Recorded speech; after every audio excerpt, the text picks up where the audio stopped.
Welcome one and all back to the LCS Proving Grounds. I'm Mazel, joined by Joshi yet again, and Rafa. We get to be on the same broadcast for once. I'm excited here. You guys ready for a fun day of action? Absolutely, Joshi, you Mazel. excited? Let's get it. It's always a good day when we're here, Mazel. It's always a good day. Let's go. I'm all here for it. It is Proving Grounds, though, and if you're asking, why we are here in Proving Grounds, well, it is the end-all, be-all for NA developmental, as I want to go ahead and bring up the brackets here as well and just kind of show what we've seen so far. This is the lower bracket. This is the elimination side of the bracket. Now, this tournament is 10 amateur teams versus 10 academy teams. Now we've gotten to the point where there's only one amateur team left, although we've had some academy teams knocked out as well. But you see in the lower bracket, CLG Academy versus Immortals Progressive Academy and 100 Thieves Academy, which is not a name we would see in that bottom lower bracket, and FlyQuest Academy as well. So it's very exciting to see. I don't know, Joshi, just thoughts, I guess, generally. I know we got your thoughts yesterday, but how this lower bracket is looking out so far.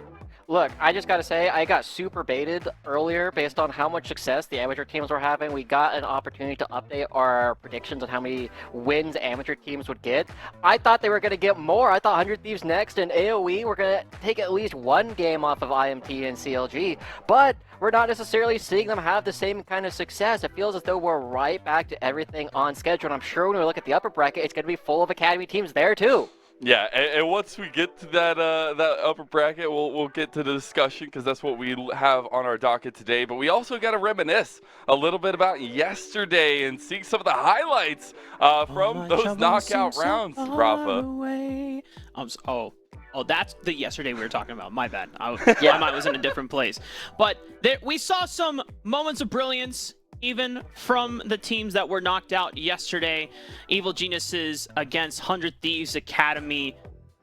This team, I do want to commend the fact that despite them being knocked out in Proving Grounds now, they not only made it farther than they did last time in spring, same time around this year, but also the fact that they found a momentum after a really rough opening summoner.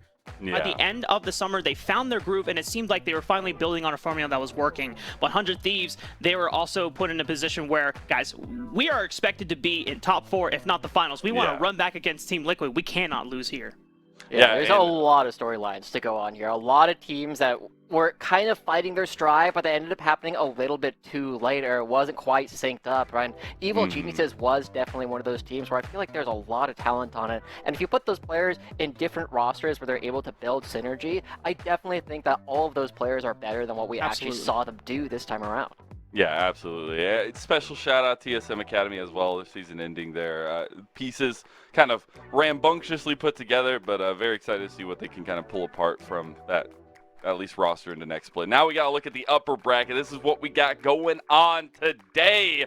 We got Dignitas Academy versus Team Liquid Honda, the favorites in Proving Grounds. And then we have AoE Ginger Turmeric, the last amateur team making a stand against Cloud9 Academy. Joshi, it's going to be a banger day.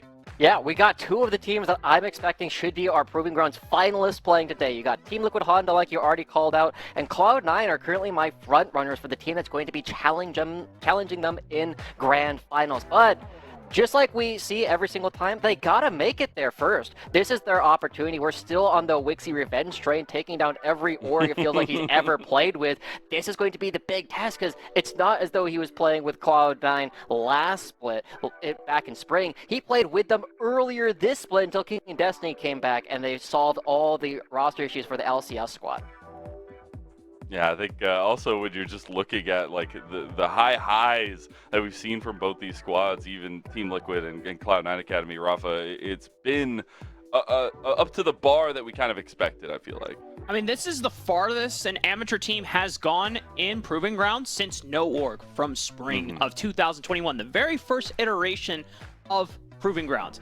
Now, I don't know how far AGT are going to go. And against a roster like Cloud9, who I also agree with Joshi, I have them, pinned for at least winners finals against Team Liquid Academy, if not a grand finals run back. But AoE Ginger Turmeric impressed me once and made a fool out of me once as well. I would not be surprised if they did it again here tonight. Yeah, I'm very excited to see what they can kind of bring to the table for Cloud9, but I do want to shift the conversation at least to Team Liquid Honda, right? Obviously, standouts in terms of the Academy season, but as well as a lot of people's favorites going into Proving Grounds here. And I know we definitely had some interesting conversations to lead the Proving Grounds off when we were asking ourselves, how many losses could they possibly even get? I mean, I know myself personally, I put 5 because I was expecting, some banger best of 5 series against 100 Thieves, but 100 Thieves is no longer in the upper bracket. So Joshi, we got to talk about this squad a little bit more and re-hone in on some of those expectations for the rest of Proving Grounds. Look, Lennon, let's not beat around the bush. Their series against Evil Geniuses last week was some of the worst League of Legends I have seen Team Liquid Academy play thus far. They nearly got perfect gamed, right? They did not look like themselves, and Jan came out after the series and said, yeah, I was so sick I could barely talk during that series. Now, that doesn't change the fact that Evil Geniuses did in fact take them down. They did in fact get a game off of them, and so King of Smacks and I, we've already lost our perfect series, our perfect tournament record possible coming out for Team Liquid Honda, but that shouldn't affect anybody. These guys are still super sick. They have been the most dominant team now in summer and on par with some of the most dominant runs we've ever seen from Cloud9 several years ago. Yeah, Rafa, I mean, hey, it's hard to doubt a lot of Team Liquid Honda, but you do have some of those questions raised from the series like Evil Geniuses. I mean, I just want to touch on the fact that Josh, I think, is the only person that is qualified from the entire broadcast to criticize TL like that, since he was a former Team Liquid caster like that. I would never be as bold to do that. But for Team Liquid Academy, we know that from talking with Spawn, their coach, and with talking with the players, they have very high expectations for themselves. Like, going to grand finals is a given for them.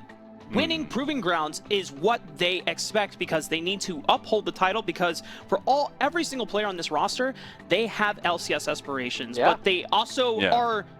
I mean, I'm going to throw it back to Josh. Yeah, they're on the cusp. I mean, this is a roster strong enough to tango with most of the, or at least half the LCS teams. That could be it. Speaking of, Joshi, we got a little hype graphic to pull up, and I want you to explain yourself a little bit here. Okay. So earlier this season, I made the claim, and I stand by it, that Team Liquid Honda Academy would be a solidly mid-tier LCS team. So yesterday, I spent a little bit of time looking at all the LCS rosters, how they're doing, how their players are functioning out, and I'm going to make the claim right now that I think Team Liquid Honda Academy are at least as good as the FlyQuest LCS roster.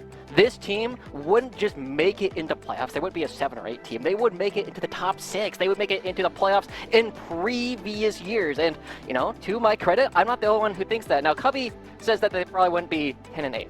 He only says that they would be 9 and 9, I suppose, if they were an actual LCS roster. What? But Team Liquid Honda are so... That's one game difference. Oh my That's one game. I mean, that's one of the throws that they go up against Spyrex, right? They get scooped all into the fountain. Those games happen from time to time. That's the Evil Geniuses Academy loss, right? Exactly. It's exactly, right? Maybe if they all end up getting sick and they aren't able to play, that's the difference between one game and another. But Team Liquid Honda, the way that they are able to dominate not just one lane, not just 2 lanes, the way that they are able to win every single lane, especially now that Bradley has come into his own, and even players like Tenacity and Dokler are like, yeah, he might be the best top laner in Academy, the only person who's really here able to stand up to players like Tenacity. As soon as you got that one piece that was missing, Team Liquid, they don't have a weak part on the map anymore. Yeah, it's actually, it's terrifying when you look at, like, a lot of the game control, a lot of the macro decision difference between the Academy teams, the height that Team Liquid Honda is at in terms of those, especially with, Armeo at the forefront of it all. But we do have to bring up some stakes here, gentlemen, as it is the upper bracket, and at the end of Proving Grounds, it's an in-person event, so it is all on the line here. The banner's ready to be brought up if they can make it to the LAN. All 4 of these teams on the precipice of being sent to LA to play in front of a crowd, to play in the LCS studio, Joshi. Yeah. And I know it's right there high on their list. And let's make a couple of things clear. Winning this one does not mean that their next game is going to be on the LCS stage. It will be the game after that, right? Winners finals, the upper bracket finals will still be played online, but regardless of whether you win or lose that, you will be playing in the top 4. The winners will be waiting in grands, while the losers will be waiting in the lower bracket finals. They are guaranteed an opportunity to play on the LCS stage, and if you guys want an opportunity to come and watch that live and cheer on all of these players, that will be happening at the LCS studio. You can go get tickets on whatever, go check out Path to LCS. That's where you'll find the link, and you can see it's only $10. You can come cheer on all of the cool players, and if you want to be a snob to your friends, be like, huh, you thought you knew Jojapyun before he was cool? I already knew who Ayla was even before that. This is your opportunity to come see him live and get his autograph. Before you have to pay for it.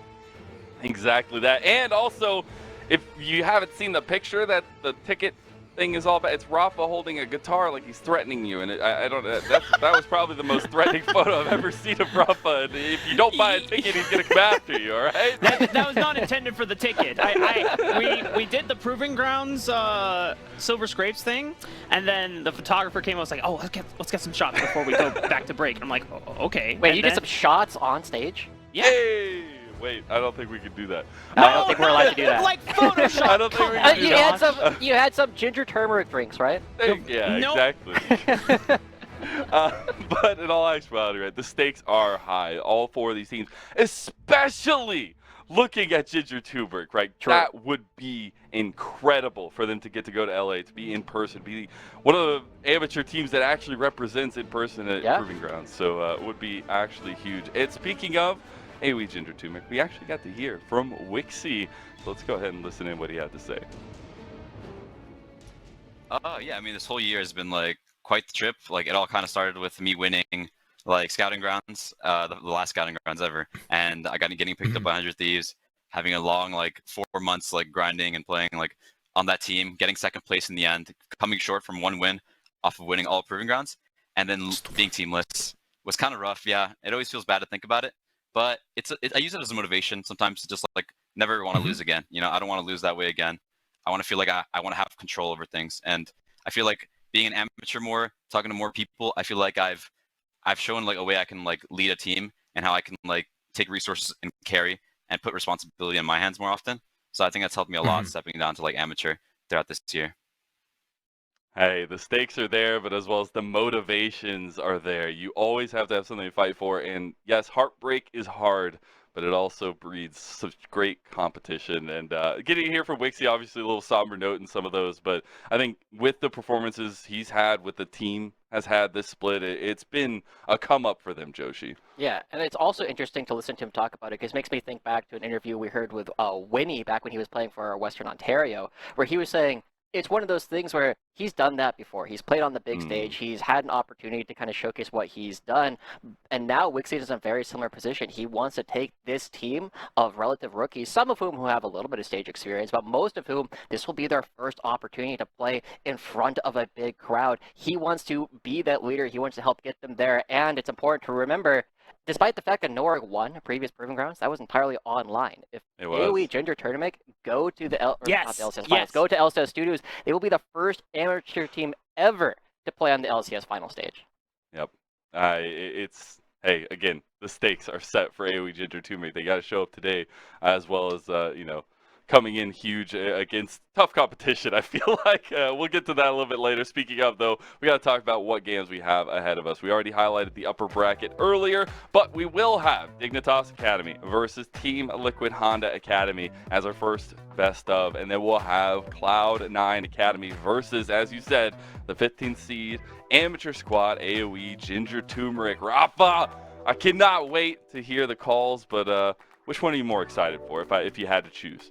Man, it's a tough call, because Dignitas and Team Liquid was not a semifinal that I was expecting, especially with the roster change of sending XU and Spawn and Hoon to the LCS in their attempt to go to the playoff stage, whereas they brought in Perry, they took Gamsu from the LCS, brought him back down to Academy to try and still make sure there was some experience helping Insanity and JJ continue, molding the rookie jungler in Perry. Yeah. But this roster has been so surprising and so damn fun to watch. Like, I thought I was a fan of the previous iteration, but Perry coming in has brought a completely different change of pace for Dignitas. It really has. Just for you, Joshi, any calls? First or second? That's all I need. One or two. Okay, cool. That's all we need. Oh man, we got the jersey on. Oh god. Oh no, the bias. Like I said, guys, We this didn't is a see it. former Team Liquid caster. If there's anyone that can have the criticisms or the celebrations in full on point, it's gonna be my this guy. goodness. Hey, I love it. I love it. Let's go ahead and show where you can find all of that information. It is at Path to LCS, because if you're not following that already, well, I don't know what you're doing. It's been a long ride. It's been a long year so far for Path to LCS, but the growth has been incredible. The love that we have gotten has been incredible. So thank you all to everybody who's already following. It is where you can find all the content, all the updates to NA developmental, everything for Proving Grounds. So, and also where Rafa can threaten you to buy tickets. But let's go ahead and move on to Team Liquid Academy versus Dignitas Academy, because as we were kind of talking about, not exactly the matchup we were expecting, but Joshi, the path here for Team Liquid Honda, I know you highlighted a little bit earlier. It's been an interesting one with some slight faults.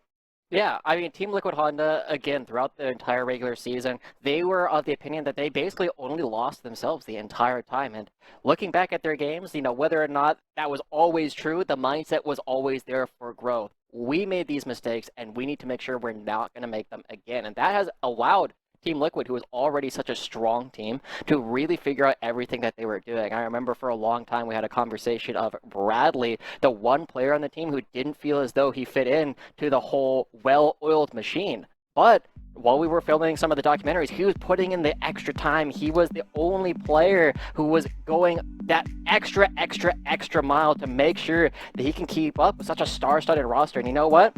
He has. Yeah, it's actually been incredible. Also, the fact that like it just feels like he's more part of the fold now, where he seems like the scapegoat a lot of the time, where it's like, oh, it's just Bradley in the top lane. You know, he's learning the top lane meta, but now he actually feels like he's integrated into the team, and it gets even scarier. But on the other side, you said earlier, Rafa, not exactly the opponent we were thinking Team Liquid Honda were going to have, but I'm excited because we have seen the growth from the individual pieces here. Yeah, not only bringing Perry as, you know, one of the more exciting parts of this roster into the fold and integrating him so well, but it comes back down to the leadership of JJ and Insanity. Before, during spring, JJ was the only experienced player on this roster among the Quadra rookie setup of Eclipse, XU, Darkwings, and Spawn. And then JJ, while doing everything he can, even, you know, attaining the nickname the Mama Bear of the group, bringing Insanity, someone who has played in the LCS before and has a little bit of experience previously with Immortals, has alleviated a lot of the responsibilities of the shot calling leadership. So JJ gets to focus a little bit more on his laning phase. Now with Neo, who also being from the LCS team, has been performing well alongside JJ in the bottom lane. But I think between both JJ and Insanity are what is so integral to making sure that the team has direction and knows where to go. Yeah, I can't believe you do my boy JJ like that. He hasn't played LCS before. He played an entire year for Flight Quest, my dude. No, I said that he's experienced. Yeah, JJ is experienced. Okay, Yeah, there you go. JJ is the only experienced player here, or from the spring roster. True. But now we also got to look at what they've been doing to integrate their new player, Perry. Because I made a tweet not that long ago saying that Perry is not just playing well for a rookie. He's not just playing well for an amateur player here in Proving Grounds. He's playing well for a jungler overall in the entire Academy ecosystem. But a big part of that comes to the fact that Dignitas is setting him up. Look at the number of times and the amount of focus that Dignitas have had in order to make sure that he can get the champions he's comfortable on. We've seen Xinjia, we've seen so much Volibear, and it's been banned away from him. He's not playing the most mechanically difficult champions, but Dignitas is building game plans that Perry, the new member, is comfortable with. You know that they're doing everything they can to make sure that he is set up for success, because that they can expect a much more veteran roster can play around him a little bit better than he'll be able to adapt to them. And I love this look that we've been seeing coming out of Perry. And when you think about like the junglers in the landscape, things like Wukong, Viego, even Lee Sin, while they have great ways to either skirmish or make plays, it requires finer execution. Volibear, you run up to a turret, you're level 6, you disable that thing like its own record, and then you just roar, slam him, you know, pound him. You know, Perry, and it's just easier to execute. And when you have very simple win conditions to lay out from the get-go, then you get an early game super rolling well, and then the rest of the composition can just execute. Yeah, exactly. It's all about the rars. It's the Lion, the Witch, and the Wardrobe, but it's a bear.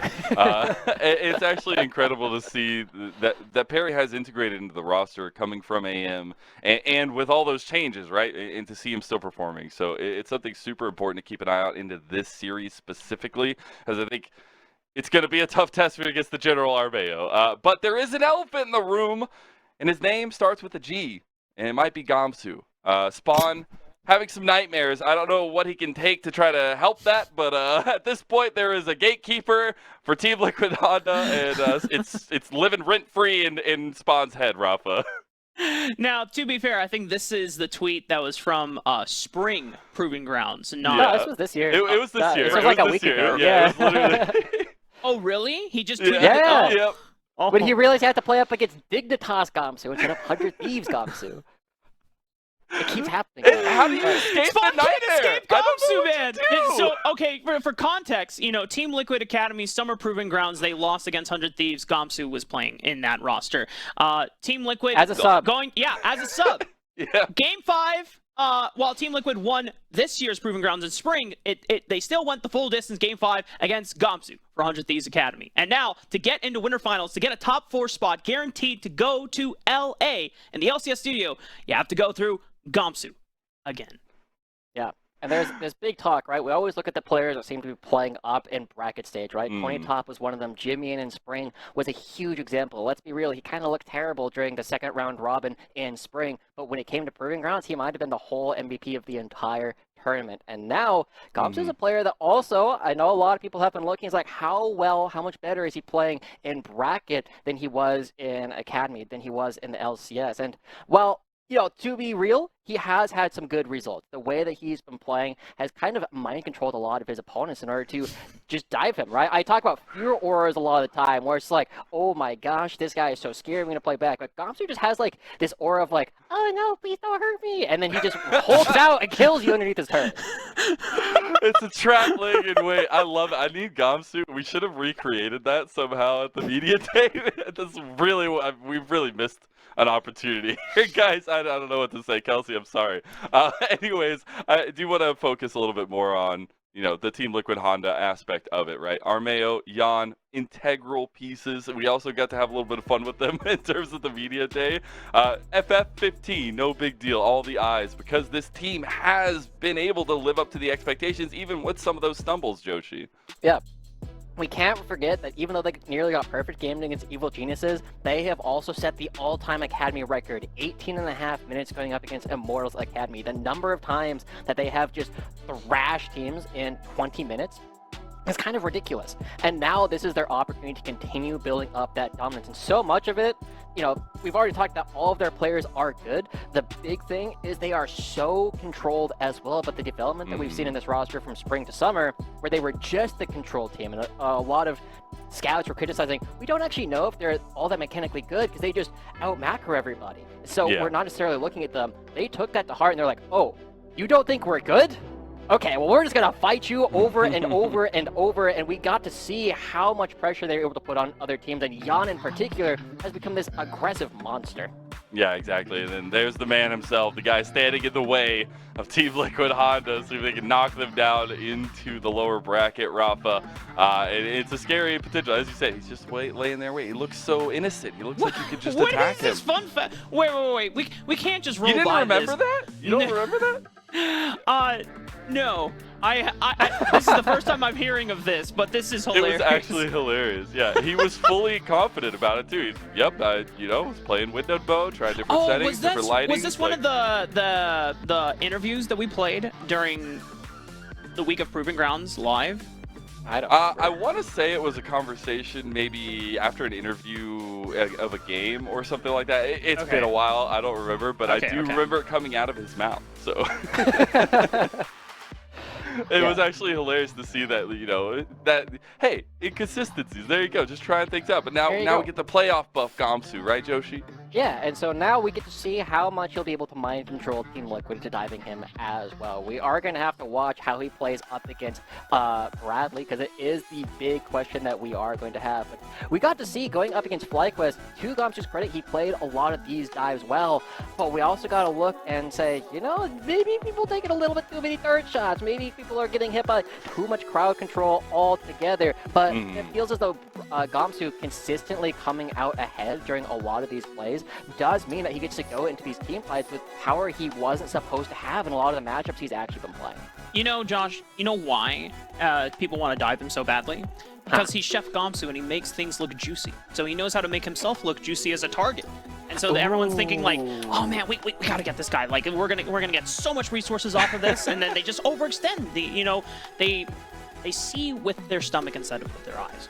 So what I'm seeing here is the combination of the mind control plus the chef. So it's just chef mind control. So it's something along the lines of foodie. Okay, I like it. But in all actuality, right, like Gamsu just seems to always bait out these crazy decisions from enemy teams, but as well as just is a rock. And I'm really looking forward to see what he can do for Dignitas Academy, because, again, we'll have to go up yet again against Bradley in the top lane, where he has himself gotten more experience, gotten more built, and as we say, integrating into the team better now than he did before, Joshi. Yeah, at Bradley, we do have to note that we did change your player card a little bit, where we had your formerly known as. We did just leave it as Freeze, but we know people knew you as CP Freeze.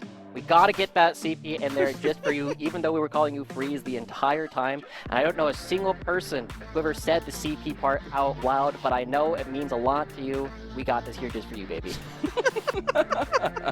I appreciate that so much. I hope he watches this. But he will. But in all actuality, right? Like, this is also a moment for Bradley to step up, Rafa, like, to go up to the next part of the upper bracket rather, and to be able to put down Gamsu in a way like this would be incredible. Yeah, I mean, if you go back to Proving Grounds spring finals, there's a couple games where Bradley was given reigns, like playing the Jace or the Camille against Gamsu, but he didn't necessarily get a chance to perform as well as he envisioned for himself in those matchups.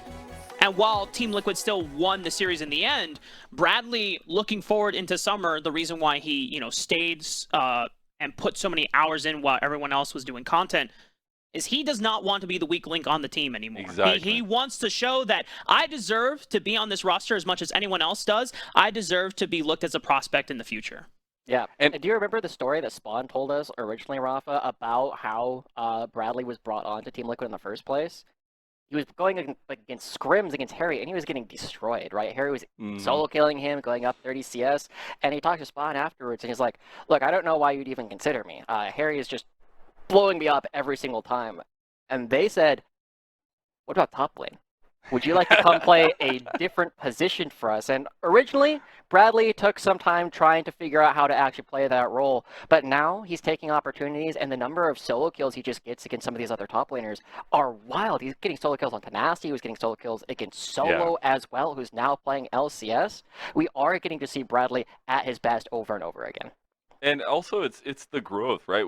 The last time we got to hear from him in an interview, he even said himself he feels more confident raising his voice in team communication, in play calling around the map, like being a part of the conversation, not just being a passenger. And for Bradley, that's a huge step up, right? To come into the top lane, to come into a new role where, yes, some of the mechanics are the same, but it's a different map style, it's different everything. Yeah. And to have that growth over the year has been actually incredible. So it's a tough test against Gamsu. Again, the elephant in the room for Team Liquid Honda, but with that growth, I think he has the tools and weaponry available to him to actually smash down this matchup. So it's going to be a fun one. I'm very excited. On the other side, though, the newness continuing for Dignitas Academy, those change-ups we were mentioning earlier, Perry specifically coming into the jungle has been a bit of a, I feel like, fresh face, but as well as a nice reinvigoration to Dignitas Academy. We actually got to hear from him on the FlyQuest Academy win, so let's hear what he had to say. I think, personally, this was one of my better performing series out of my entire career. I mean, a lot of it comes down to the amount of grinding I've done this year, the amount of confidence I've built up. Before, I'd never even touched CQ. The last month, I've played over 150 games of CQ. And really being here at the DIG office with all these players really helped me out. So Got to get all that pracky in, Joshi. I'll get all the pracky. That's what we like to hear. It feels like something an Australian would say. I wonder if there are any of those in the game today. Hey, who knows? Why would there be? I don't know I what don't you're talking about. But Champ Select is ready to go, guys, for the first game here of the day. So take it away. Team Liquid versus Dignitas Academy. I Bye, Mazel. See you on the flip side. All right, Josh. I like you got the into- colors going. Yeah. Well, I mean, I thought this was the plan. You know, you're the Team Liquid fanboy, and I'm the. And we're on the Dignitas right fanboy. sides as well. It's all shaking out perfect. Wow. We're going right on in, and now as we Now- start to see a couple fans come through, Mark. Yeah. I will say that if they flip sides, I'm going to ask the producer to put us on the opposite sides as well. You know, if we can get that done. See if we But could do that on the fly. that's a problem in the future. That's a problem in the future. Okay. But as you were saying, Josh. Oh, I was going to say, one of the interesting things that we got to look at from Dignitas is, one, they've come together incredibly quickly. But zooming in on Perry, again, one of the players that people might not be as used to seeing. He's one of these players that isn't some hands extraordinaire that we oftentimes see. He's actually one of the newer players that we say his brain is better than his hands a lot of the time. And while his hands aren't bad at this level of play, we are seeing him cancel auto attacks here and there. We see him have great visualization of the things he wants to do, and he's trying to make them work. And it's part of why we've seen so much pressure of putting him on things like the Volley Bear Zinjo, things that don't have a whole lot of buttons. And now we are seeing Armeo's Trundle come right on out. And while Perry's played a lot of Volley Bear, Mark, I think you can attest to how difficult that matchup actually is for the Bear. I mean, we had the draft graphic up. Every time that they wanted to play the Volley Bear or even the Ban Zinzao, they banned the Trundle. Team Liquid Honda recognizing, oh, hold up here, you haven't banned the Trundle King. And Armeo's like, give me the mental block, baby. Yeah, let's see how they react. But you know what, Dignitas Academy, if they knew that this was going to be something Team Liquid Honda Academy were prepared for, I'm now curious what the answer is going to be. So far, they've taken on the flip side a Sivir Yumi combo, which is going to be great for the late game. And Sivir, one of the best champions on the patch as well, right? You have opportunities to play out the laning phase. You're generally not worried so much about going down unless you're going up against a very aggressive lane. And okay. I am very tempered in my expectations here right now. This is, I don't want to say disrespectful, but it's very confident coming up from Team Liquid Honda bottom lane. Typically, we've been seeing Jan on the Yasuo and Ayla playing the Senna. But I'm going to be real, Jan's Yasuo was not great last time we saw it. This is a very tough matchup. I think even Jan tweeted about like something like the 10k damage Yasuo power spike, but by the time everyone had like 30,000, 40,000 damage and he went the Bork Sunfire, he's like, you know what, at this point I'm just a front line. But you know what, Jan, you're getting your reps in for the Yasuo. I think this is now his second time that we'll be seeing him on the performance, maybe the third time. Okay. Thank you for correcting me. So, but on the flip side, Dignitas Academy, they say, okay, they have the Tron. You know what? Screw it. Perry, lock in the Volley Bear anyway. Yeah, I mean, you'd rather play the Bear than the Zinzao in this matchup, right? You got to give him something very comfortable, yet again, you have a front line, you have ways to kind of get things started because you're just so fast on this Bear when you have the Sivir alongside you. And so, Team Liquid Honda, the fact that they're challenging this with the Senna Yasuo does mean that they are a bit more emphasis on the actual scaling department, right? They want to get a couple items onto Jan. They want to make sure that Ayla is strong. And now they have to round out the rest of the composition because the things that they are going to need are they're going to need some way to stop Dignitas from getting in. Or they need another way to dive in. And so that makes me look at Harry and think of things like if he wants to play the defensive, he can play things like the Victor or Azir, things that he's had a lot of success on throughout the summer so far. If he wants to be a little bit more aggressive, we've also seen him play the LeBlanc a fair amount recently, and the Ahri, which they did just ban away, which implies to me he's trying to look at the LeBlanc. He wants to find ways to try and blow up Sivir in the backline and be really aggressive with controlling vision around the sides of the fight.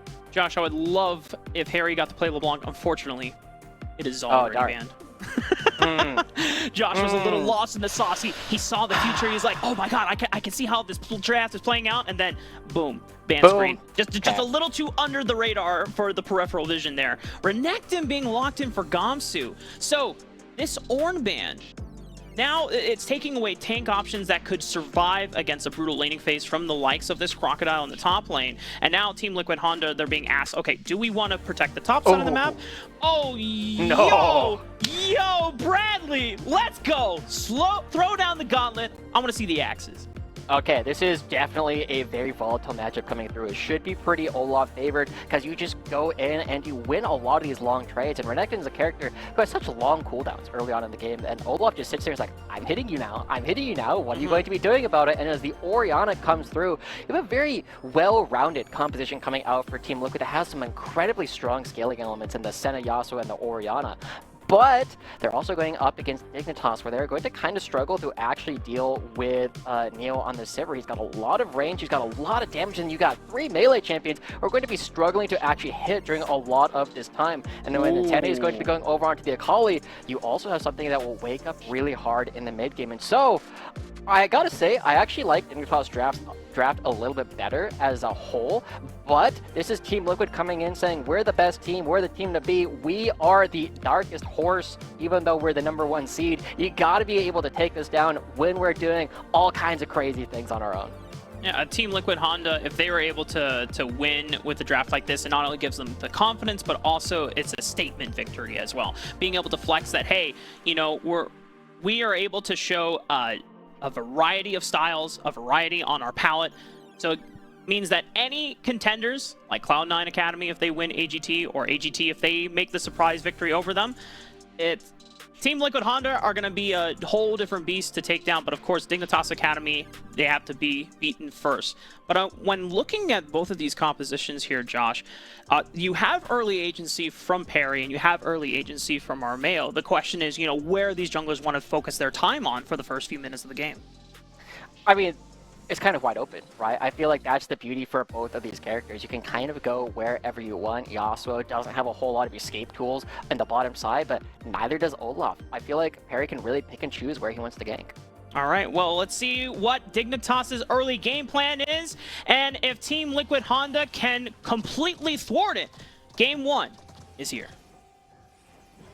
And Mark, what are your thoughts on the lethal tempo coming out from Armeo? I think we usually see press the attack on this champion, but he's looking to take these longer fights again. Well, so we've actually been seeing lethal tempo on Trundle a lot recently, and I think it's just the extended trades.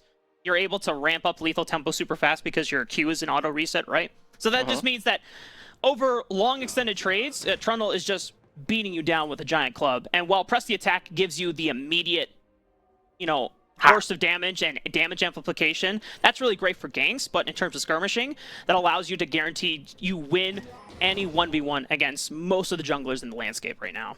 Yeah, with a triple lethal tempo already coming out from the side of Team Liquid and the Conqueror, they definitely want to take these longer fights. Whereas Dignitas, they have Gamsu and Insanity both on the Renekton and the Akali. They want to take these fights much quicker. And so, we'll get to see Team Liquid is the best team in Academy in terms of setting up objectives, in terms of controlling geography. We'll get to see a little bit more of that as it goes, but oh my god, they gave Ayla his first soul of the game. Is it over? Is it doomed? It's... I want to say yes, Mark, but no. You should have just said yes for the memes, yes, you know? it's all over. We are done all right, with guys, the entire back it thing. Up. Twitch chat, you can go home. The game's over. Let's just wait until...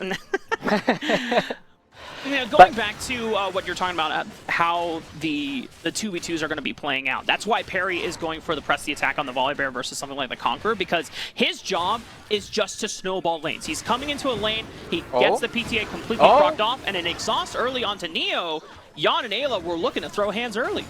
Yeah, and Neo's already ghosted as well. That's a lot of summoner spells being traded. Jan still wants to go? Yo, Jan, calm down, buddy. Throw up the emote, let him know. Talk the talk, bro. This is the kind of thing that we oftentimes see from Team Liquid, right? Because Jan really took it personally when people were like, yeah, we don't know how good Team Liquid's mechanics are. He's like, oh, I'm just going to mechanics check everyone. And that's the thing, is, you know, to his credit, we talked about how a lot of AD carries, to borrow Kelsey's term, you just go in and you Kaisa all over them. Jan's been pretty darn good at that, but he oftentimes steps up and a lot of people just give him the benefit of the doubt, right? Like, even now, he's stepping up to Volibear. He does not win that 1v1, but he's just kind of like, what are you going to do about it? Huh? You gonna fight me? And Jan is just like, yeah, he's always ready to go for this scrap. It's not something we were used to seeing from him in Sprite. Yeah, I mean Perry's just trying to finish his camps, man. It's like, can you bug off, please? Like, because if Yon like aggro's that Gromp right there, then Perry is absolutely pissed. Because then the Gromp resets and then it just completely delays his clear all over. But for Yon, just knowing his game state, knowing the awareness of what limits he can play around, now they know and have full information that Perry is on the bottom side of the map and could be expected to make a play on this side within the next few seconds, but because they have full knowledge, Perry knows it would be a waste of time to try even make a play, just going to go for the reset and look for tempo on the other side of the map. Yeah, this is kind of interesting because both junglers have taken basically exactly match clears, but Armeo choosing to stay on the map a little bit longer gets level 4, whereas Perry, as you already called out, choosing to reset and go for a little bit more farming. This is not typical of Armeo, but the fact that he is able to showcase a lot of different styles in his jungling where he can be, you know, a bit more psychopathic like a player like Chad or Keel, we are seeing once again that Team Liquid, they have a lot of different things that they can play through in order to build advantages. Now Bradley has to back away, because with this freeze being threatened by Gamsu, he knows that Perry's reset has to have come through.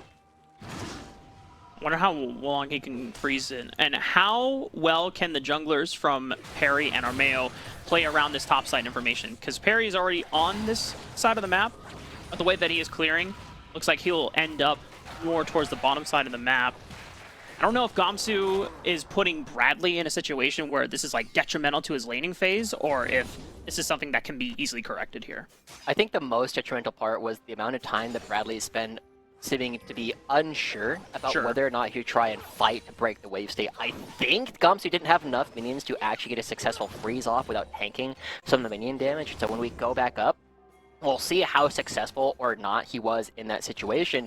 But as Bradley teleports back with a Sheen, I mean, now Bradley has enough power to actually just bully Gamsu around and decide where the wave is going to end up. Gamsu will not be able to get a new freeze off, and as Bradley comes back, a fight to the death could be very tough for Gamsu to actually try and take. So, assuming they don't just do an all-out brawl right here. Stop it, guys. You're making me nervous. Harry and Armeo both are on junglers that want to make things happen in the first, 10, 15 minutes. That is where the usefulness of their champions, kind of exceed maximum level, right? But afterwards, they're just like pseudo frontline. At this point, does Perry feel the need to really make a lane explode in volatility, or is he fine just kind of chilling and handshaking with Armeo the first 10 minutes of the game? I would not be comfortable doing nothing as Perry in this kind of game state, right? I would definitely want to try and make something happen because it is a situation where you have a Renekton on your team. And while Renekton is a lot better now, later than he used to be, it's still a tough position. And you have Senna Yasuo that you're going to play up against. And so as we see Armeo come down, take away the Scuttle Crab, they have to try to make something onto Harry, who flashes instantly. I love the respect. Sees the bear and knows that a flash stun could come his way, and that would just be too much damage if Insanity landed the full combo from Akali's burst right on top of it. So as they back away, we are seeing that Team Liquid, they're trying to create some pressure on the map. We saw Armeo come down as well to make sure that Perry cannot pick up this dragon all on his own, but Team Liquid, they haven't necessarily built their advantage in the lanes, and this kind of goes back to what we were talking about, where while I said that Team Liquid would probably be a mid-tier LCS team, I wouldn't be super surprised to see this Dignitas roster in LCS as well, basically as is. We've seen all of these players on the LCS roster except for Perry at some point. And so this is actually a much higher level match than we kind of expect to often see in the Proving Grounds or the Academy scene, where basically all these players I'd be comfortable saying you could put on the LCS stage today and none of them would make themselves look like a fool. I have an interesting question for you after this match then, maybe just to stall for time. But for now, I want to look at the fact that Perry is about to hit level 6. We know that in previous matches as an exhaust is forced out of JJ onto Yon, making sure that nothing spicy happens under the tower. But for Dignitas, their plans have been, okay, if we cannot make anything happen early with this Volibear pick, we have the level 6, we have the guaranteed dive potential, using the Stormbreaker to disable a turret and go somewhere. Do you want to attack the bottom side of the map, or do you want to say, all right, Gamsu, you're not ahead enough, let's change that. Let's make that happen on the top side. I mean, I almost feel like you want to go mid lane, right? It's Harry, who doesn't have Flash anymore. This is a perfect target for you to try and all in, but we haven't seen Perry necessarily moving towards that side of the map much at all. And it's allowing Team Liquid to pick up the dragon, grab a couple souls here for Ayla. And one of the things that we'll often see, Mark, is unless teams are trying to make these plays happen, and to Perry's credit, he's doing a good job remaining even in farm with Armeo. Team Liquid, when games are 0-0, when the kills are basically even, we'll randomly just have like a 2,000 gold lead across the map because they are better at getting objectives, because they're better at hitting a lot of these turrets, and that hasn't happened just quite yet. But I feel it's because Armeo is recognizing that Team Liquid have an opportunity to play this game for later. They don't need to make crazy plays happen right now, and so he's just trying to counteract everything that Perry's actually looking to do, and so far, Perry's gotten 0 successful ganks off. Yeah, and that's why the Armeo effect is so underrated. A lot of times when you see games with aggressive junglers in the past go up against Armeo, they get nothing done. A lot of people will criticize, oh, you know, this jungler isn't all that to be. It's like, no, it's because Armeo is matching the jungler wherever they want to make moves. Anytime that Perry was on the bottom side of the map, Armeo was around, and you do not want to all in and get counter-ganked by a Trundle, because you expend everything, you blow flash, and then boom, pillar. Boom. You're gone. Yeah, it's super tough. Now, we are seeing right now, this is a very typical Team Liquid play. They bring 4 people to contest the Rift Herald, but they leave Yan. We've also seen 100 Thieves do this, and Busio, on the Osmo, sometimes gets solo kills in this position in the bottom lane. But Neo not going to be walking up, not going to allow Yan to actually take the fight, and instead of Team Liquid picking up the neutral objective, it's actually going to be Dignitas. Remember, we are still playing on 12-15. That's a whole kill worth of gold going over to Perry right there. He's trying to make something happen. Now, as the Shockwave... Shockwave, and then Yan is there to follow on up. Insanity, though, has the moves. Not quite like Jagger, but enough to get out alive. You think Jagger would have gotten out alive? He would have not only gotten out alive, but he would have been able to kill 2 people there. Ooh, okay. That's well, not quite like Jagger then, Insanity, but there's still opportunities. And now Team Liquid looking around. There's no way that Insanity can actually go for a kill here, right? He doesn't have the perfect execution. And JJ, oh, they see him. Oh, he's rooted? Perry is around, though. Yuumi. Oh! The final chapter, roots 2 under tower, and Armeo and Ayla no longer want to go for the play, but that was a subjugate traded for JJ's ultimate. Insanity still doesn't have enough damage power to get the kill out. And it's first blood over to Harry. Perry is able to trade 1 back on it, and he has the cat in his back pocket for the extra bit of adaptive force. Dignitas 1-1 on the board with Team Liquid. And so we got to look at where the kills are actually going, right? Harry on the Orianna picking up the first one. He's moving into a position where his champion isn't nearly as strong, right? Orianna relies so much on the extra AP, on hitting level 16 in order to do damage, getting level 13 so you have max points in your W. But this is the kind of thing that Team Liquid do, right? They are constantly putting on pressure on the other team. They know Gamsu isn't around. They know he doesn't have teleport because he just used it. And they almost kill Yuumi, right? If it was any character other than Yuumi, they wouldn't be able to make this play, but Yuumi is so squishy. We said, Insanity doesn't have the damage to actually kill anyone in this position, but he tries to make it happen anyway, and because Perry takes the long way around, he has to blow a couple of extra tools. We see the ultimate come through, and then squish! Goodbye, Ayla. Roar! Roar! Roar! That was a Thanks, sweet Joey. cinematic angle there. Shout outs to our production. We got Victor and Andy today on the Observer Squad. Shout out to them as well. They've been doing great work for us all season long, and we'll see. We will not be giving credit to the wrong observers. Sorry, Lauren, you don't get any free publicity today. We'll take another look at that when we come back. As Dignitas, they are doing a decent job, but just as we said, when the game seems even, Team Liquid are going to be 1,000, 2,000, 4,000 gold ahead. They've already started doing that, right? Harry in the mid lane up 800 gold, almost the entire gold lead to himself, just pushing around Insanity because Harry is such a good laner, you guys. Like, while we might have criticisms about some of the rest of his play and his plan making later on in the game, his ability to lane is honestly the best that we have in Academy. He just beats everyone. Was waiting to see if there's going to be another all-in, but it's just concentrating between them. Harry now taking that laning advantage you were talking about, trying to see if they can look for anything on the bottom side of the map, but the vision control from Dignitas means that any route downwards is going to be spotted out. Harry gets flash back, and it's immediately burned. That's what you got to do, right? Orianna is not at their strongest right now, but they are a great utility pick as the Shockwave comes through. Nice Shockwave, and Parry stopped by the pillar as well. It's a little bit uncomfortable trying to get out, but they stopped the Rift Herald from crashing. And they get some decent damage down. Even more important than the damage that they do, they really attack JJ's mana pool already down to less than half HP, and because it is a percentage of your maximum mana every time you use the heal, it's a lot more difficult for him to be active in upcoming fights. And so now Team Liquid, they're creating pressure in the mid lane. They're getting this priority here before they move down to actually take the dragon. So if Dignitas were to contest without taking care of the waves first, that's just, you know, 150 gold that just disappears off the map for Dignitas. And this is where Team Liquid find a lot of their leads. Ayla and Armeo, we've heard, are the biggest shot callers on the team. They're the ones who make sure you're crossing your T's and dotting your I's every single time. And it's what allows Team Liquid to constantly have a lot of these small advantages, despite the fact that the game has been relatively quiet. Yeah, they're truly a team that consistently plays through waves first. They never make a move without making sure their waves are cleared, because then that always puts subtle pressure on the enemy team, because it's like, oh, Choco agrees with me. He is. Yeah. Yeah.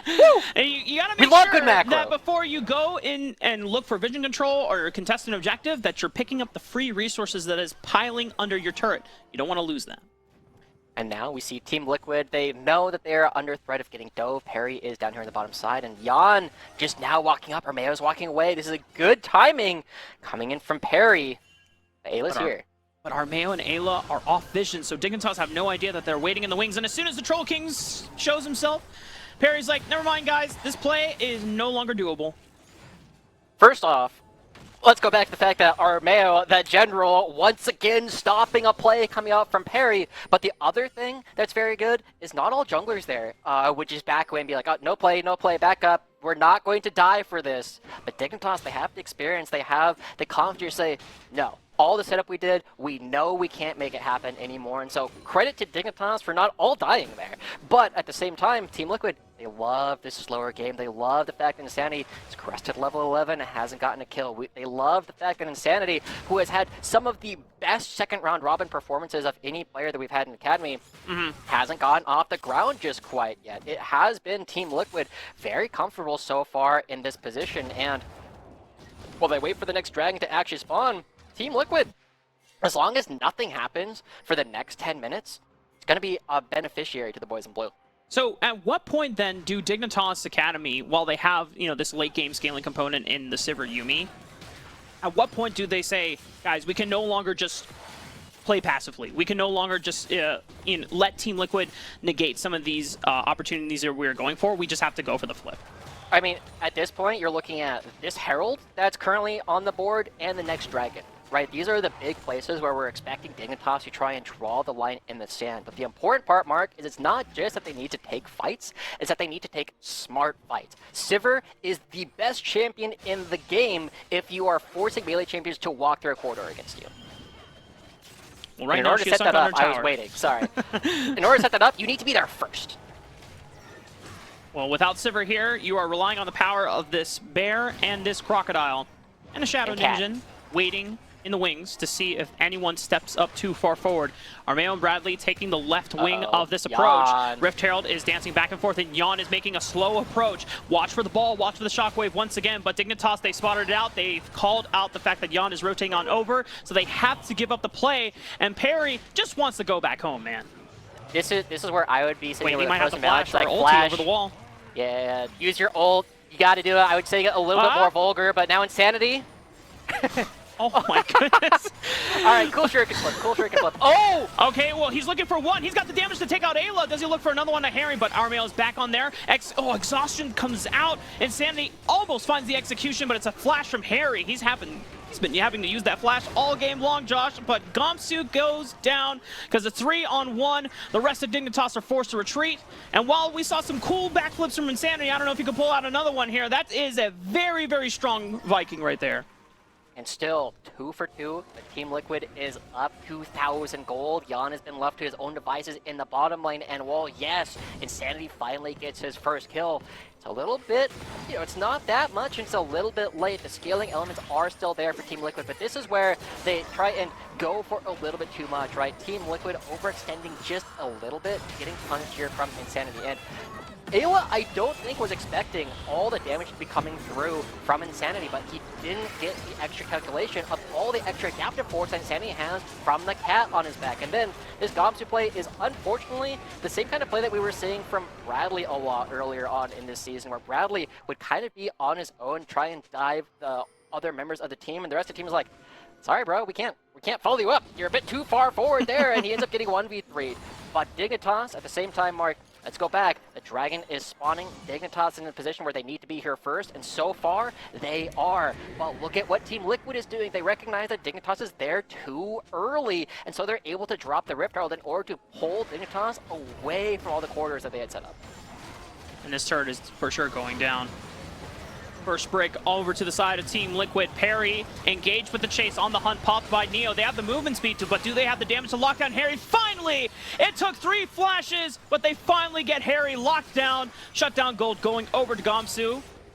Now the rest piling onto Bradley into this left corridor, and like Gamsu before, Bradley was separated from the rest of his own team, so it's an easy pickup for Insanity. Dignitas are so fast, great punish coming out from them in order to make sure that they are going to be picking up something. And Jan, once again, a little bit far forward. There's opportunity. Oh, Jan, are you sure? A stun? And that crocodile, he's got a cat. And that cat makes him a little bit more scary to deal with. The rest of Dignitas soloing the Dragon, while the rest of Team Liquid are just sectioning off JJ and Gamsu as everyone returns back to the laning state. And now we're at a point in the game where Soul Point has been denied from Team Liquid Academy. There's still 2 dragons up, but Dignitas have 1 dragon to themselves. We're about to hit the 20-minute mark. Baron is going to spawn soon. Josh, is there a world where Team Liquid can start the Baron, or at least force Dignitas to come check? They can, but it's so early, and they only really have like Sivir to do the extended damage to the objectives. And so Dignitas, they can, but it's very committal, right? It's the kind of idea where if you start hitting the Baron, you better be damn sure that you're actually ready to fight to the death for it. Because the situation where Team Liquid, they can walk in and they just need to make sure you don't do it. But Armeo is here. Armeo knows that Bradley looks way too juicy by himself, so he comes in, subjugate. Still at the ready if he wants to pop it out, but Perry expending all of his resources to make sure they get this kill onto Bradley. With the teleport from Insanity coming in, Armeo knows that they would be outnumbered and is looking for the escape. Harry gives him the ball, gives him the command dissonance, and now Dignitas say, all right, let's start the Baron. You better come back, you better fight us. Yeah, Insanity over the wall as well. Team Liquid kind of getting outmaneuvered. Harry still doesn't have flash. This is a great assassination attempt for Insanity. They find a Shockwave cops out, but Jan is nowhere near, so there's no follow-up available. And Dignitas, is this really happening? Josh, is Dignitas starting to get kills on Team Liquid? Are they going to lead the momentum in this mid-game? Absolutely. At this point, they just got 4 members down, and suddenly the Baron is on the table. Dignitas is going to pick it up. They're looking to topple the most dominant team in Academy Summer, and this is a team that just came together, Mark. They are finding everything. They're playing. They're enabling Perry. Look at the amount of pressure that they are allowing Perry to have. They're giving him the movement speed from Sivir. They're giving him the movement speed from Yuumi in order to actually make these plays happen. He just runs at them full throttle, and Team Liquid are not fast enough to create enough pressure. The extra Cloud Dragon comes in too, and so every single person on Team Liquid, if they're not set up, if they're not ready to take the play, they're just getting run down member by member. And Team Liquid, they haven't set it up. I wasn't a big fan of this draft coming in from Team Liquid, and we're seeing why. It's just getting run down every single time, and Dignitas using their mid-game spikes in order to punish Team Liquid to the maximum. Yeah, you were talking about it during the draft phase that there's a huge mid-game wake-up for this squad, and if they don't get anything done early through the early agency of Perry on this Volibear or Gamsu on the Renekton, then at least you can play through Insanity, and Insanity has been there every single time a good look or a good fight has erupted for Dignitas. Yeah, and Insanity has been one of these players that has just blown up in the second round robin, and look at that a bit. Okay, Neo should be A-okay, but he will lose the red buff. Harry, you just saw them. You just saw them, buddy. No way. Uh-oh. He has no ultimate. Perry, you better run. The Senna route is going to take him out. Oh, no. Oh, well, this is a little unfortunate, as you were saying about Insanity. But, yeah, unfortunately, the rookie does get caught out a little bit. That's a little bit of lack of object permanence, if I'm going to be entirely real. You knew it was there? There's no way, right? Wait, does Insanity have the damage? Oh! NDDs when you have Yumi in his back pocket there. Insanity just takes him out. And that is 2 items from Macaulay's Spike being able to fully execute this Trundle. At this stage in the game, Gamsu was on the bottom side of the map, is able to get a turret for the troubles, and while Perry was caught out there, Dignitas are not wasting his death in vain. No, they're doing a great job, and Insanity, as he finds a solo kill on the General, has been having such a fantastic second round robin. The number of times where he has popped off on characters like the Akali, on the Silas in the second round robin as well, and just carried the team mechanically. It's not something we were expecting from him based on the first round robin. It's not something that we were expecting from him based on his play in the LCS, but now he found the kill onto Harry. He got a kill onto Ayla. He is coming into his own at the right time. He's becoming this huge captain that we were kind of missing out on Dignitas in the first half of spring. In the second part during summer, we weren't necessarily seeing this Insanity come out. He was so focused on his own macro game, on helping the team out, but now he's got the veterans around him. He's got Gamsu and Neo and JJ around him, and he's able to kind of just take control of the game and actually threaten during the mid game up against Team Liquid. When everyone is pulling their own weight, you get to focus on your individual play as well, rather than having to take the resources of, just focusing on getting yourself ahead and making sure everyone else is fine. But the fact that everyone is accounted for on this new roster, it's something that we weren't expecting because this was a slew of changes over the course of summer. But man, oh man, Dignitas already leading the charge. 3,000 gold ahead against the most dominant Academy team we have seen in summer. And they could be on the cusp of closing out game 1 if they play out the next 2 fights here insanely well. Yeah, and so because Dignitas are here first, you're already seeing that Team Liquid, they're like, yeah, no, we don't really want to interact with that all that much. We don't want to face check a Sivir in a corridor because they have no vision control. Dignitas have swept out everything, and Gamsu playing gatekeeper girl boss on the other side, and now Insanity just goes in! And he dodges the shockwave too. Harry popped it way too early because Insanity went full on forward and is occupying the members of 3 from Team Liquid. He might go down here. There's too many here, but what can Dignitas do through the mid lane? What can they get done? Gamsu is also occupying Bradley's time on the top lane. And it looks like Dignitas are not able to get anything off of that push. But there you see it, Insanity, as you said, occupying the time of so many Team Liquid members. But Team Liquid, they counteract the teleport from Gamsu as well, and they get a pretty big shutdown going over to Armeo. 600 gold, 2 effective kills going over towards the General. And so Dignitas, while they are coming into their own in terms of their ability to play this right here, the only players who are going to be able to make these big differences later on are really Neo. Neo has to step up and do the damage, and so far, he's been pretty quiet this game, Mark. We haven't necessarily seen him do a whole lot other than press the R key and auto-attack against players that can't really hit back. This is where Neo, one of these players who's been in LCS for a little while, he's got the items now. He's been so good at being this defensive marksman that will do his job during team fights when they set up correctly. But this is where he needs to start stepping up and doing a little bit more than that. He's got all these players around him to be his front line. Can he dish out the damage necessary, or will Team Liquid be able to get towards the backside and blow him up? Yeah, not just a front line from Gamsu and Perry, but you also have Insanity, who is being a giant distraction and being a threat in the backline of Team Liquid. So Team Liquid cannot all focus on just diving forward. Someone or a couple people have to make sure that Harry and Ayla are not completely assassinated by Insanity in the backline. So Neo should have the confidence that his team will give him the space to be able to make this happen. There's a pinch in the waiting from Perry and Insanity. A Team Liquid back into the safety of their own vision. Ward right here on the top river spot. There's not a dragon for 3 minutes, but Baron is coming up in 25, which is why Team Liquid are positioned here in the first place. And it's just a huge bush where everybody is waiting. Yon, this bait might be a little bit obvious. A little bit obvious. He just sits there with a frog. Gee, I wonder if there's anybody behind. Now, I would love to see Yon do that with nobody in that bush in the future. I would love that's the the ultimate double mind plug. games. Yeah. Now, but we need to know that he's capable of doing that, and look at this flank coming through from Insanity. Team Liquid are here first, but Insanity can interrupt the backline so easily. He can absolutely kill Ayla every time, and now Team Liquid, for all the setup that they did, Dignitas is doing the same thing. They are pulling Team Liquid away from the choke points. Last chapter comes out. Ayla forced to immediately flash over the wall. Shockwave lands. Yon gets the last breath, but Insanity is still not done with his damage. He goes right back in. Can he find the assassinations? Bradley is the first one that falls. Perry falls alongside him, but Gamsu is ripping through the team. Neo also sending ricochet blades through all 5 members. Yon is the only survivor, and Dignitas turn their eyes towards the Baron. And Team Liquid are on the cusp of falling, doubling the number of losses that they've had so far in Proving Grounds.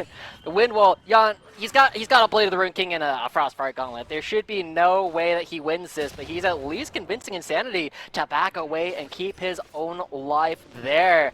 The Dignitas, they win the fight. They allow Neo to hit the entire time, and just as we said, Insanity's flank paid off huge. Ayla couldn't hit any of the relevant targets during that last fight. And even the Shockwave landing so that Yon could get a multi-man knockup, it's just... Look at the itemization. It's not enough damage that falls from those 2 members in particular. Bradley and Armeo also not able to do sufficiently enough. And when you have Sivir just sending ricochet boomerang after ricochet boomerang, it is just way too overwhelming. And Team Liquid, they don't see Insanity, and it gives them a little bit too much confidence, but look at the amount of pressure Insanity will put onto Ayla, forcing the flash almost instantly. Harry and Ayla are your damage backline core throughout this fight, and they don't get to set up a pocket. They don't get to set up a base where they can just do the damage. They are distracted the entire time. And the Bruisers from Dignitas are just better at their job right now, right? You just see this big pell-mell, and I'm honestly not entirely sure what's going on in the entire melee, but the damage coming through from Dignitas is just higher because Neo, as you said, is ricocheting across the entire team. Ayla doesn't have the damage to get through Renekton. He doesn't have the damage to get through the Volley Bear. And so Team Liquid, they're just getting out-brawled, and it has so much to do with the fact that their composition, I don't like it. Yeah. I don't like this Yasuo plus Senna. They played it 3 times. They've won once on it so far. And every single time I look at it again, it's kind of like, huh, what's the goal here again? I mean, we see some teams have success with it, right? 100 Thieves is a team that I love to rip on, but to their credit, Fusio is so good, and now they go! Okay, they find the pick on the Neo, but immediately flash and cleanse, and the spell shield blocks out a majority of the damage. Insanity comes in with the teleport, looking for the backline as well. Rest of Dignitas falling on through. Insanity comes back in with a shuriken backflip, goes golden, buys time. Harry has to leave the fight. Gamsu taking as much as he can in the turret. Sterak's gauge pops, and he is given more resistances and health to sustain himself, while the rest of Dignitas push on through into the base of Team Liquid. And with 3 low health bars from this squad, they cannot defend the inhibitor. Will Dignitas go for the end? They should be able to, right? They already have the Baron buff. There are only 3 members left of Team Liquid, and they don't have the damage to kill the front line. No Subjugate, no Dawning Shadow, no ultimate is available across the board for Team Liquid. Still 15 seconds on Team Liquid members, but Dignitas, they do not go for the base end. They're going to ride out this bottom wave and get more for what they can as safely as this game will allow them. 2 inhibitors down. There's a dragon to take as a consolation prize as well. And Dignitas now have to get out because the rest of the members of Team Liquid are spawning in. As they're on the run, Team Liquid, I don't know if they can catch up, right? There's still Bradley's so pinging. much movement speed. TP maybe? Is there a TP flank available? There's nothing to... Oh, there is a ward, but he hasn't pulled the trigger just quite yet. They pinged it. Oh, it now goes down. Going on it. Okay, this is how they can split up the fight here. Neo has to be careful about where he positions, but he is hugging the left side of the fight where there is no one there from Team Liquid to threaten him at all, and Dignitas are playing this fight out beautifully. Neo is still alive. Yes, a couple members of Dignitas are falling, but if you can't take out the Sivir Yubi, then you might as well lose the game. It's a quadra kill for Neo. Neo coming up big at the very end, but Insanity was the one who created so much pressure. Harry and Ayla can't hit. They haven't been able to hit this entire game, and Dignitas able to take another victory. The second loss for Team Liquid here in Proving Grounds already coming through. And now Dignitas, they're poised. Remember that whoever wins this series goes to the LCS studio. They get to play for finals, and Dignitas, they're 1 game away from winners finals. Wow. Go ahead, gloat. You got the Dignitas colors on. I mean, no, I'm not here to gloat. I'm just as surprised as you are because we have expectations for this Team Liquid Academy squad, right? And the fact that Dignitas are rising to the occasion and beating them in a place where Team Liquid Academy are most often comfortable. If we look back at their career and their track record from how they played in spring and how they played in summer, you said it during the game. Even if the early game is very slow and there's little to no action whatsoever, Team Liquid thrive because they're often better laners. They maximize the resources that they're getting on the map, so they naturally come into mid-game with a huge advantage. But Dignitas, they rose to that advantage and said, no, we got sick engage tools. We've got on the hunt. We just dogpile on you, and you can't do anything about it. And Team Liquid so far, they're gonna have to try and find a better answer to Volibear, Renekton, and Senayaso. That combination of champions is never going to beat those tanks. And so Team Liquid, they thought they had the answer to the front line of Perry with the Trundle pick. You gotta find more of an answer than that. I'm expecting that this Senayaso not gonna make a reappearance coming out from Team Liquid once again, but we'll have to see in the next game. Expect to see changes from the Team Liquid Academy squad, whereas for Dignitas Academy find themselves at series point and putting themselves one game away from qualifying to the top 4 and booking their ticket to the LCS studio in Proving Grounds weekend.